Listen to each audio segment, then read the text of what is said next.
Pertama, saya kenal di Facebook. Seperti orang minta kenalan biasa.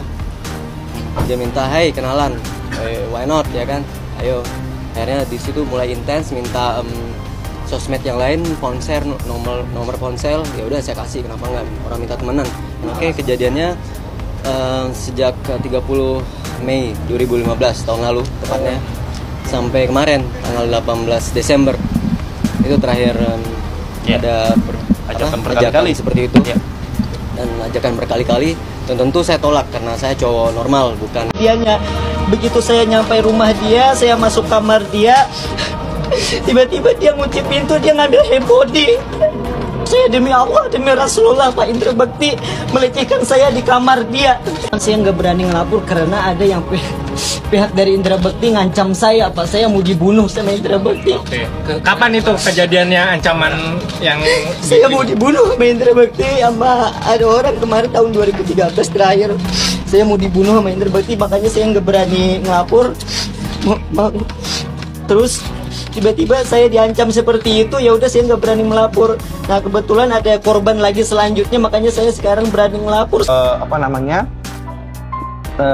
Bila urus anak-anak, aku urus ini kesehatan aku dulu gitu. Jadi biar tidak terjadi konflik-konflik lagi yang mungkin bisa malah menumpuk-numpuk itu dia tadi gitu. Tapi mungkin bagian support kita itu adalah anak dan istri ya kan? Betul. Dikala kita lagi sakit. Yes. Itu betul banget. Tapi ya mungkin karena satu dan lain hal yang mesti ya udah deh kita konsentrasi masing-masing dulu biar nggak terganggu. Misalnya aku kadang-kadang kan orangnya tuh demanding juga ya gitu sama istri dan anak-anak gitu, takutnya setelah habis pasca operasi ini kok aku bunda, lu kok aku kayak gini, kok bun kayak gini, kok mataku gini. Terus dia juga harus anak-anak juga gitu. Akhirnya ya inilah yang membuat kita harus ya udah yuk kita istirahat dulu deh, aku konsentrasi untuk kesehatan aku dulu. Iya gitu. Kak Bekti tadi bilang bahwa selepas operasi bahwa kok ini begini, kok ini begitu. Ya. Tapi bukannya itu satu hal yang wajar sekali ya? Orang dalam masa penyembuhan, recovery pasti akan seperti itu. Ya. Apakah dari pihak istri memang sempat merasa tidak nyaman dengan kondisi Bekti seperti itu? Nggak juga sih, nggak ada yang saya nggak nyaman. Dia tuh pun tetap ngurusin aku sampai detik terakhir kita memutuskan untuk bisa dulu yuk, bentar yuk gitu. Akunya yang kasihan sama dia gitu. Tapi kenapa kalau mau pisah dulu sebentar, istirahat, kenapa harus ada gugatan cerai? Kan bisa misalnya berpisah sebentar, jeda sebentar tanpa adanya perceraian. Ya. Kenapa sampai ada gugatan cerai? Apakah memang sudah kesepakatan bersama atau keinginan bercerai lebih besar dari siapa? Yang gugat siapa? Berarti Gila keinginannya jauh lebih besar untuk bercerai. So, apa dalam pikiran Indra Bekti dalam kondisi sedang recovery, penyembuhan, membutuhkan perhatian, membutuhkan pengertian yang begitu besar, digugat cerai sang istri? Apa isi hati dan isi perasaan, isi pikiran Indra Bekti saat itu? Pasti sedih lah ya gitu. Maksudnya aku lagi saat ini sedang recovery, ada kesedihan. Tapi satu sisi ada rasa kasihan juga gitu. Dia ngurusin aku, anak-anak, sekolah, segala macam. Itu yang selalu kakak ungkapin loh. Dulu inget nggak? Beliaunya pernah jadi bintang tamu di Pagi-Pagi Ambiar juga. Beliaunya juga pernah jadi bintang tamu di CLBK. Selalu yang diucapkan adalah kasihan dengan Kak Dila yang harus ngurusin ketiga anaknya dan saya. Bukankah semua itu adalah kewajiban seorang istri ya? Untuk mengurus anak dan suami? Ya, itu betul. Tapi kayak apa mungkin kenapa harus merasa terbebani gitu? Iya gitu ya. Itu ada rasa seperti itu gitu. Dia kayaknya akunya yang kasihan gitu. Akunya yang bukan masalah kasihan Kak, tapi bukannya kewajiban suami, kewajiban istri ya untuk nungguin, untuk bisa merawat. Makanya aku terima kasih banget sama Dila yang udah selama ini ya dari Desember ya berarti ya. Terus Januari, terus akhirnya pas udah akunya sembuh, mungkin akunya yang demanding itu cerewet gitu, mungkin setelah sembuh ini dia selalu dulu tuh dia kekeh banget kalau kita ngomong enggak. Jadi kayak gini, aku baru pergi dari kemana gitu, baru pulang dari rumah sakit ditanya, mami kemana? Tadi mami ada di sini ditanya. Aku bilang nggak ada mami di sini. Dia kekeh sama apa yang di pikiran dia gitu. Terus handphone, aku nggak ngasih handphone kan, karena buat aku ngapain, takutnya jatuh apa gimana. Dia tuh kekeh sama handphone. Pernah jadi dia mungkin karena masih apa ya, dalam pikiran dia masih marah gitu ya, masih belum bisa meredam perasaannya dia gitu. Jadi dia pernah marah sama anak-anak, mana handphone aku. Terus dia bilang anak-anak lagi di charge, ayah kenapa megang, dia marah gitu ceritanya. Jadi kayak, oh kamu ngajak aku berantem ya gitu. Ke anak-anak. Nah ke anak-anak, jadi dia ada yang terus tiba-tiba nggak ada, jadi dia suka nggak bisa mengontrol marah. Terus apalagi nanti kita baru ngomongin satu hal, nanti tiba-tiba aku tadi habis dari sini, enggak, aku tadi habis dari sini, aku nggak mau tahu gitu. Jadi kita nggak bisa ngasih tahu dia gitu. Nah jadi itu bayangan dia dalam otak dia sebenarnya gitu. Nah Harus tapi sekarang pelan-pelan ya. alhamdulillah kesini dia bertanya sama aku halusinasi apa aku mimpi, Bun? Tadi aku habis dari sini, aku ketemu si itu. Padahal hari ini kita habis dari akupuntur kita langsung ke rumah sakit ya gitu. Jadi tapi dalam otaknya dia, enggak, tadi aku habis dari si itu ya, si orang itu ketemu sama aku ya gitu. Jadi tapi udah bisa dikasih tahu sekarang sih gitu. Tapi otomatis berarti oke. tugasnya kakak setiap hari kasih tahu kegiatan apa supaya dia juga Iya. mencoba untuk mengingat Iya, gitu aku ya, terus Kak? langsung bilang gini, ayah hari ini ngapain aja? Terus saya salah, aku salah ya? Iya sebenarnya kita kesini. Oh iya benar tadi ke situ. Tapi dia nyadar. Gugatan cerai Aldila Jelita tampaknya santer diiringi dengan isu lawas dugaan Indra Bekti, penyuka sesama jenis alias homoseksual. Aldila Jelita melayangkan gugatan cerai terhadap Indra Bekti ke Pengadilan Agama Jakarta Selatan pada Senin 27 Februari 2023 lalu. Gugatan cerai tersebut resmi diajukan di tengah Indra Bekti yang dalam masa penyembuhan usai menjalani operasi akibat pendarahan otak yang dialaminya. Di sisi lain, perceraian Indra Bekti dan Aldila Jelita juga memunculkan kembali isu yang telah lalu, salah satunya rumor Indra Bekti yang diduga penyuka sesama jenis. Hal itu diduga disinggung Aldila Jelita dalam perbincangan di kanal YouTube Melanie Ricardo. Menurut penuturan Aldila Jelita, Indra Bekti sempat marah-marah ketika tidak memegang handphone milik pribadinya. Suatu saat dia nanya sama anak-anak, "Where is my phone?" Anak-anak bilang, "Ini di charge." Dia malah marah ke anak-anak, ungkap Aldila. Cerita Aldila Jelita pun viral. Sejalan dengan itu, video lawas pengakuan pria bernama Gigi Arsanova diajak mesum Indra Bekti muncul lagi di media sosial. Gigi Arsanova dalam postingan yang beredar mengaku pertama kali berkenalan dengan Indra Bekti lewat akun Facebook.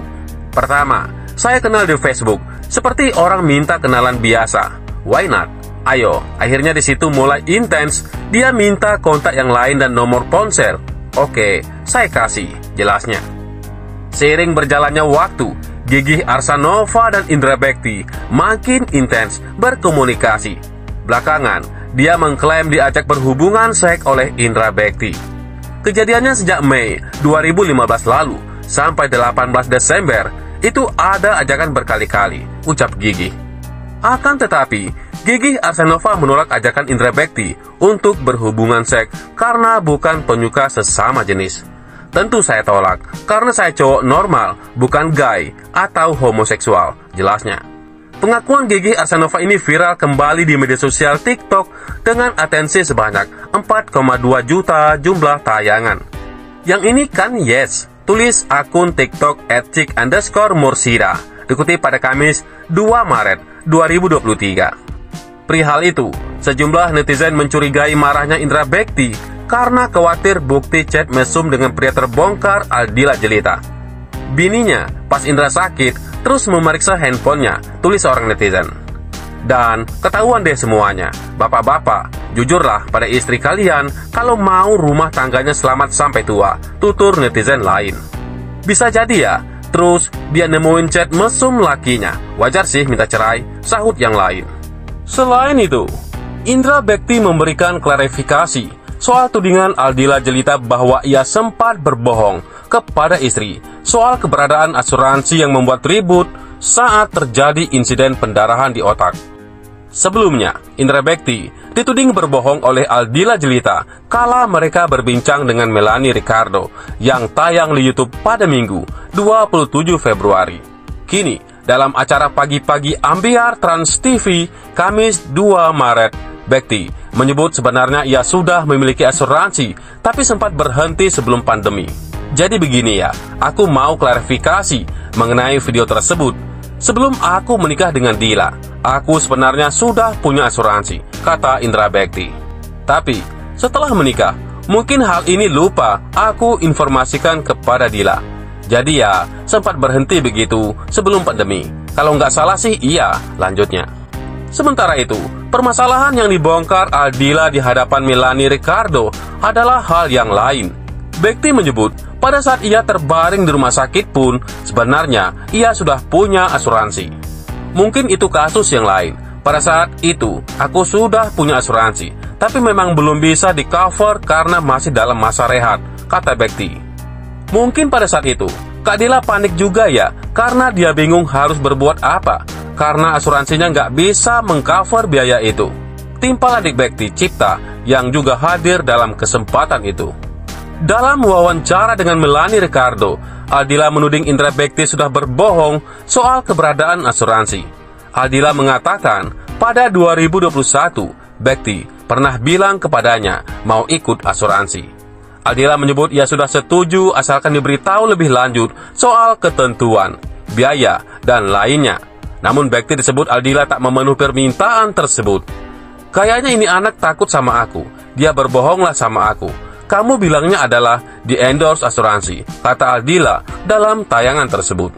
Bekti mengaku, dirinya tak bisa lagi mengingat detail apa yang sebenarnya terjadi. Namun, ia menduga ini karena ada miskomunikasi antara dia dan tim dengan Aldila. Hal itu kemudian menyebabkan Indra Bekti tidak memiliki pegangan asuransi ketika ia mengalami pecah pembuluh darah pada 28 Desember 2022. Pas udah hari H atau saat Bekti sakit, rasanya kita sudah sedih, terus dongkol, rasanya hati kita dibohongin sama laki sendiri, kata Aldila. Sementara itu, pengacara Indra Bekti dan Aldila Jelita menyebut rumor permasalahan asuransi jadi dalang keretakan rumah tangga kliennya hanyalah salah satu dari sekian konflik di antara pasangan itu. Bukan hanya faktor asuransi, itu salah satu, tapi banyak yang lain lah, kata pengacara Bekti dan Aldila, Milano Lubis. Dan kemarin juga masalah asuransi itu sebenarnya Dila itu panik waktu kejadian itu, kata Milano, merujuk pada curhatan hati Aldila Jelita saat diwawancara oleh Melanie Ricardo. Untung masih ada teman-teman yang bantu, yang penting masuk dulu ke rumah sakit, lanjutnya. Ada masalah-masalah lain lah, jadi sebenarnya permasalahan sudah banyak banget dan memang setahu saya dari tahun 2015, 2020 juga sudah ada seperti itu, kata Milano. Iya, memang ini puncaknya, dan kalau dibilang, apakah ini waktu yang tepat untuk berpisah? Yang tahu itu mereka, katanya. Aldila Jelita sebelumnya resmi menggugat cerai Indra Bekti. Kabar tersebut sebelumnya diumumkan Milano pada Senin 27 Februari, tapi gugatan baru didaftarkan ke Pengadilan Agama Jakarta Selatan pada 1 Maret. Perkara nomor 877/PDGT/2023 yang diajukan Aldila Jelita sebagai penggugat mengajukan gugatan cerai terhadap suaminya yang bernama Bekti Indratomo, kata Humas Pengadilan Agama Jakarta Selatan, Taslimah. Tanggal 13 Maret agenda sidang pertamanya, kata Taslimah. Indra Bekti dan Aldila Jelita menikah pada 10 Oktober 2010 atau 10-10-10. Setelah pertama kali bertemu pada 2007 di Kuala Lumpur, Malaysia. Keduanya dikaruniai 2 anak selama pernikahan tersebut. Terkait perpisahan ini, Milano mengatakan, baik Indra Bekti dan Aldila Jelita sepakat pengasuhan anak akan berada di bawah Aldila, dengan Bekti memberikan nafkah terkait kebutuhan anak-anak mereka. Bagaimana menurut pendapat Anda?